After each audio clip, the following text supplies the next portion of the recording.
দক্ষিণ কলকাতার সেই ছাপোষা মধ্যবিত্ত পাড়া, যেখানে 2022-এর ফেব্রুয়ারি মাসে এক ঘুঘু দম্পতি একটি ফ্ল্যাটের ব্যালকনির টবে ডিম পাড়ে আর কাকেরা সেই ডিম চুরি করে নেয়।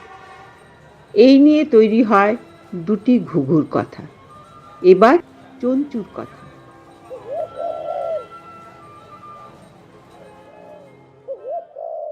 এই ঘটনার 1.5 বছরের মধ্যে আরও বার 2-3 ঘুঘুরা ডিম পাড়ে, আর প্রতিবারই কাকেরা সেই ডিম 5-6 দিনের মাথায় চুরি করে নেয়। তাই 2023-এর নভেম্বরে ঘুঘু দম্পতি যখন টবে সামান্য কিছু ডালপালা জোগাড় করে আবার ডিম পাড়ে, তখন বাড়ির মানুষ দুজন বিশেষ কোনো আশা রাখেনি। প্রতিবারের মতোই ওই টবে জল দেওয়া বন্ধ করে, আর এবার কাক তাড়ানোর উপায় হিসেবে ইন্টারনেট থেকে জেনে বেশ কিছু সিডি উল্টো দিক করে বারান্দার নানা জায়গায় বেঁধে দেয়। দিন যায় রাত যায়, মা আর বাবা ঘুঘু পালা করে ডিমে তা দেয়। সূর্য পড়ে সিডির রিফ্লেকশনের জন্যই কিনা জানা নেই, তবে এবার কাকেরা ডিম চুরি করেনি। কাকের বদলে দেখা দেয় অন্য এক বিপদ। সন্ধে হলেই প্রতিদিন শব্দবাজির তাণ্ডব। প্রথম ডিমটি আগে দেখলেও দ্বিতীয় ডিম দেখা যায় যখন 24শে নভেম্বর বারান্দার ঠিক নিচে প্রচণ্ড জোরে বাজি ফাটায়। রাত পাহারায় থাকা ঘুঘু ভয়ে উড়ে চলে যায়। ফ্ল্যাটের মানুষ দুজন জানলা দিয়ে যতটা সম্ভব ঘুঘুর বাসার দিকে খেয়াল রাখার চেষ্টা করত। এভাবেই 8ই ডিসেম্বর বারান্দার ঠিক নিচে আবার প্রচণ্ড জোরে বোমা ফাটায়। একজন উঁকি দিয়ে দেখে আতঙ্কিত ঘুঘু উড়ে গেছে। টবের কাছে গেলে দেখা যায় একটি ডিম ফুটে সদ্যজাত এক ছানা জড়সড় হয়ে বসে ঠান্ডায় থিরথির করে কাঁপছে। আনন্দ, উত্তেজনা আর একই সঙ্গে দুশ্চিন্তায় মানুষ দুজন দিশেহারা হয়ে পড়ে। বাইরে থাকলে ঠান্ডায়, আর ভোরে কাকেদের আক্রমণে ছানার মৃত্যু নিশ্চিত। আবার ঘরে আনলে সকালে ঘুঘুরা যদি ছানাকে ছেড়ে চলে যায়, খানিক দোলাচলে থেকে ছানাটিকে ঘরে আনাই ঠিক হয়। তাকে গরমে রাখা দরকার, পরের কথা পরে। গ্লাভস পরে ছানাকে এনে রাখা হয় কিছু খড় আর অনেকটা তুলে দেওয়া ছোট একটা টবে। ডিমটি বাইরের টবেই রাখা থাকে, যাতে সকালে ঘুঘুরা এসে নিরাশ হয়ে চলে না যায়। হয়তো ঠান্ডায় থেকেই ওই ডিম আর ফোটেনি। সেদিন মানুষ দুজনে সারা রাত প্রায় জেগে আর মাঝে মাঝে ছানার নিঃশ্বাস নিচ্ছে কিনা দেখে কাটল। ভোর হতেই শোনা গেল ঘুঘুর মিষ্টি ঘুরুর ঘুরুর ডাক। উঁকি দিয়ে দেখা গেল এক ঘুঘু সেই একটা ডিমের উপরেই বসে পড়েছে, আরেকজন ইতিউতি দেখছে। আশান্বিত মানুষ দুজন নিয়ম ভেঙে টবের একদম কাছে চলে যায়, যাতে ঘুঘু উড়ে গেলে ছানাকে টবে রেখে দেওয়া যায়। রেখে দেওয়ার একটু পরেই ঘুঘু এসে যথারীতি টবে বসে তা দিতে শুরু করে নিশ্চিন্তে। রাতে ঘুঘু উড়ে যাওয়ায় টবটিকে বড় বাক্সের মধ্যে রাখা হয়েছিল, যাতে ছানা সুস্থ থাকলে নিচে পড়ে না যায়।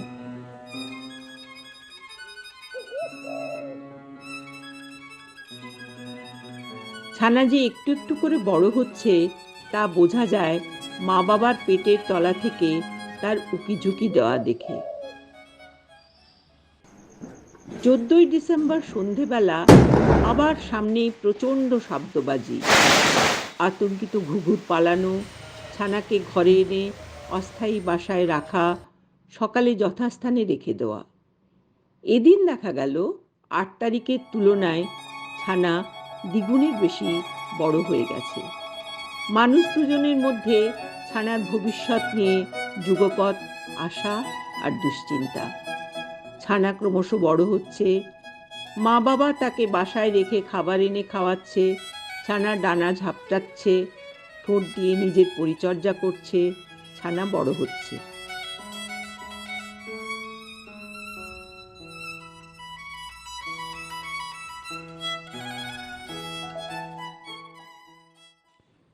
এখানে ফ্ল্যাটের 2 সারমেয় সদস্যের কথা বলতেই হয়।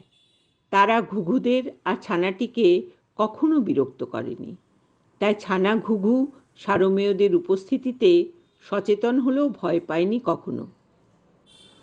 19শে ডিসেম্বর দেখা গেল সকালের দায়িত্বে থাকা ঘুঘু চলে যাওয়ার পর রাতের ঘুঘু এলো না। ইচ্ছে করেই ছানাকে একা রাখলো কি না অনভিজ্ঞ মানুষ দুজনের তা জানা নেই। এটি প্রকৃতিরই নিয়ম কিনা দেখার জন্য ছানাকে ঘরে না আনার ঝুঁকি তারা নেয়। শুধু শীতের জন্য বেশ খানিকটা তুলো রেখে দেয় টবে, আর ভালোবেসে ছানাটির নাম দেয় চঞ্চু। দেখা যায় চঞ্চু সেই তুলো নিজের মতো করে গুছিয়ে নিয়ে বিশ্রাম নিচ্ছে। পরদিন সকালে ঘুঘুরা টবে ফিরলে বোঝা যায় রাতে ইচ্ছে করেই তারা আসেনি।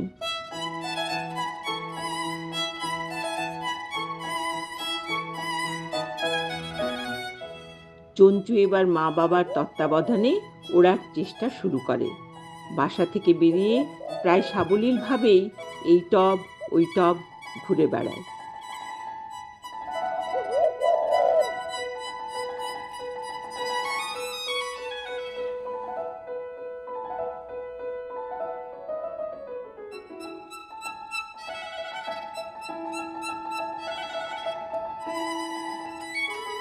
রাতে একা চুপটি করে বসে থাকে। 21শে ডিসেম্বর একজন বিকেলে দেখে চঞ্চু টবের বাসায় নেই।